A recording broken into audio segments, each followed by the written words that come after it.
Thank you. I'd like to get a response from Madame Levin.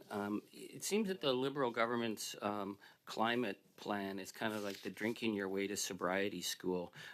They invested $34 billion in massively increasing oil production while saying somehow they were going to magically lower emissions. The Canadian Energy Regulator report showed that under the way the Liberal government plan was, we basically producing the same amount of oil in 2050 as today.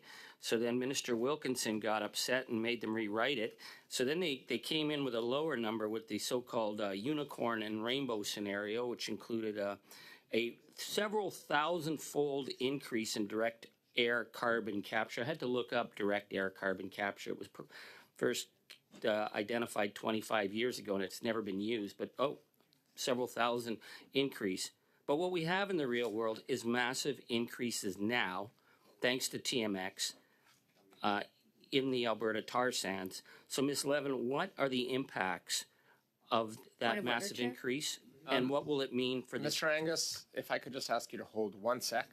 We have a point of order from Ms. Stubbs. Ms. Stubbs? Just a quick point of science and facts. There's no tar in the oil sands.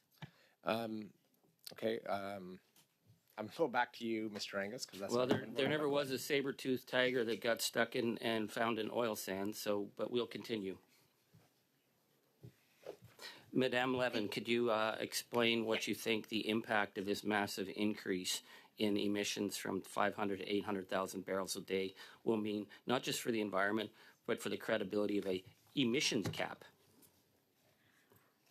Yeah, so thank you for that question. The entire life cycle emissions from that many barrels of oil, if they're all combusted, that is 84 million tons each year. Again, that is an enormous amount of emissions. It's more than the yearly emissions of Quebec from one project. Those are the emissions from the oil that's exported when it's burned. But the upstream emissions from producing that expanded oil production will also be significant. I don't have the exact numbers here, but certainly if Canada's emissions cap is to have rigor,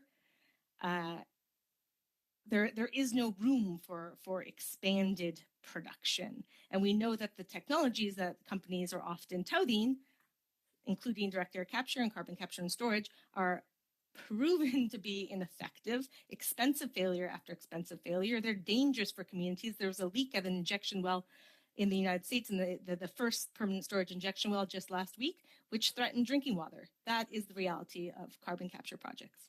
Thank you.